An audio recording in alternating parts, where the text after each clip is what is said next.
based on a new machine, the power loom. Raw cotton comes in, finished cloth goes out, all under one roof. The modern factory is born. Lowell, Massachusetts is called the City of Spindles, a textiles boomtown. Population explodes from 200 in 1820 to nearly 20,000 in just 15 years. More than a third of the town works in the mills. 85% are single women between 15 and 25. Harriet Robinson is 10. When her father dies, she goes to work at the mill. I can see myself now, racing down the alley, between the spinning frames and carrying in front of me a bobbin box, bigger than I was. Women earn money for the first time. Harriet's wages help support her family. Industrialization is changing everyone's lives. Oh, the mill girls make good use of their money. The mortgage is lifted from the homestead, the farmhouse is painted. Mill girls help maintain widowed mothers and drunken or invalid fathers.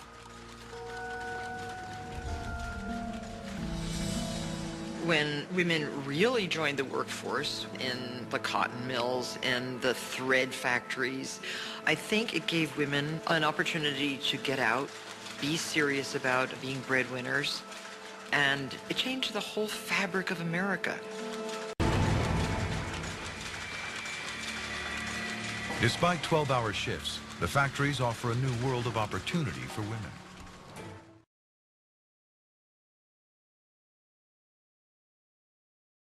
They're reading more, talking more, educating themselves. Yeah, reading books on factory time was against the rules. October 1836. Women from the Lowell mills gather after work and organize. Their protest against wage cuts is one of the first strikes in U.S. history. And they will win. The mill bosses back down.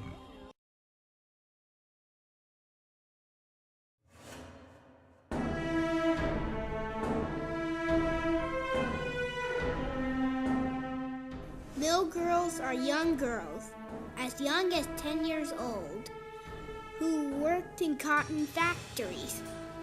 They started working in Lowell, Massachusetts in the 1800s. Mill girls' life was hard. They had to start work at 5 a.m. and they worked 13 to 14 hours a day in the factory. If they were late, they could get fired.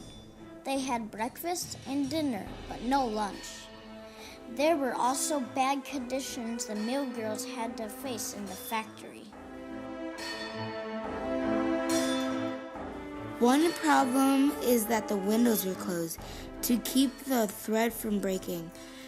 But that made the factories really hot and smell bad from the lamps that burned whale oil. Some girls even fainted because of the heat and smell. Other problems was that the machines were very noisy. They were so noisy that some mill girls went deaf.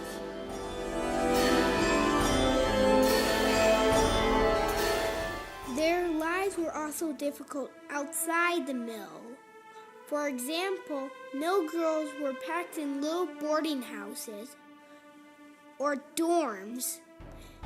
They had to pay the mill owner to live there. The mill owner said they were losing money, so they raised the rent on apartments. And for mill girls, wages went down. Mill owner said that the cotton mills were not making enough money. The country was also facing hard conditions.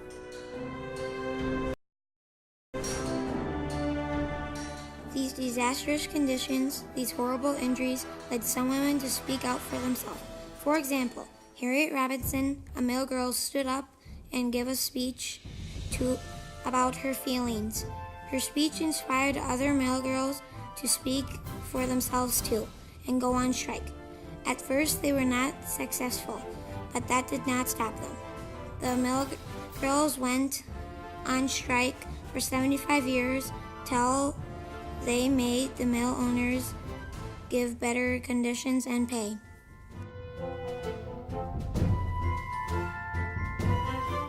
The story of Lowell Mills is important to tell for two reasons. One reason is it helps us know what it used to be like when the first factories were built. And it teaches us to keep on going and never stop for what is right and always depend on yourself.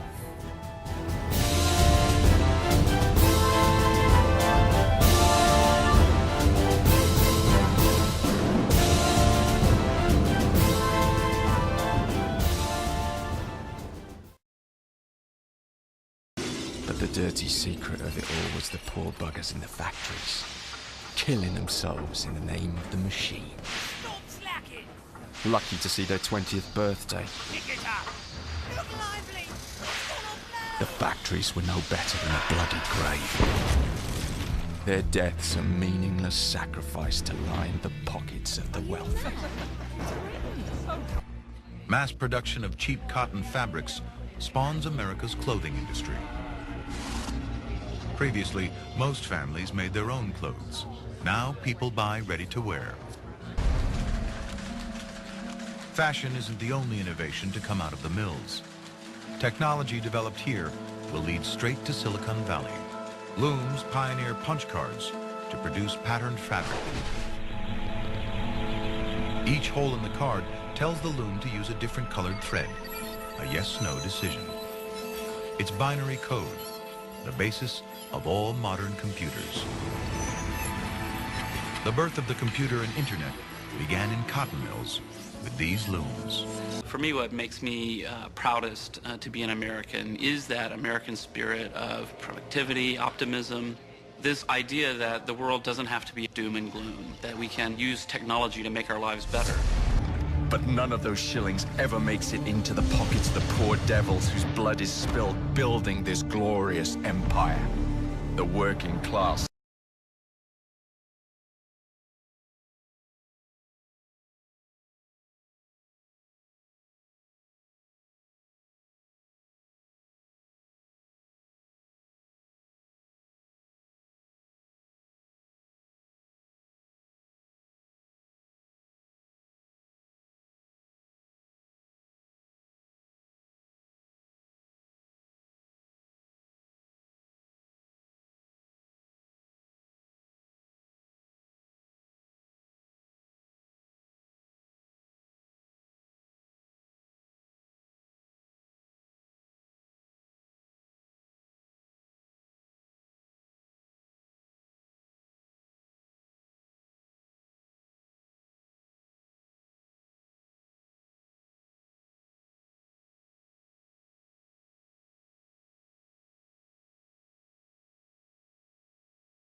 Listen to the grumbling of our stomachs.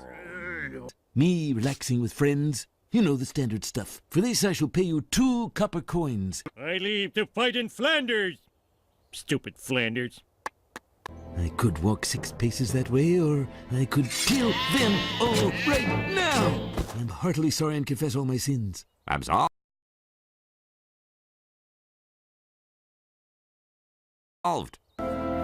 And the restless spirits of those murdered sheep compelled Marguerite to loom ceaselessly.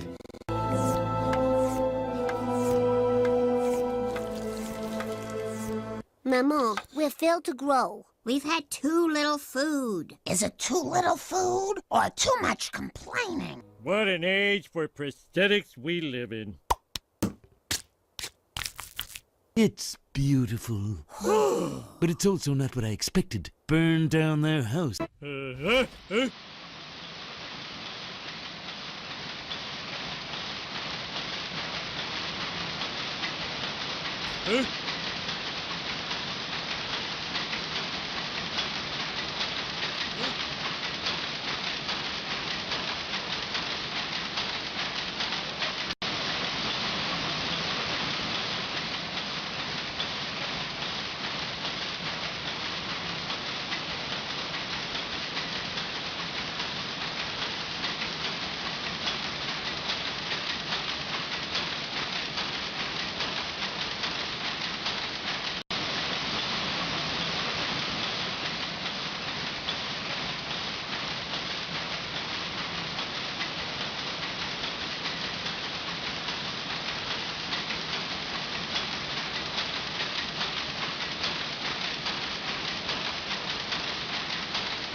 Hope enough of these freaks have our SIM cards.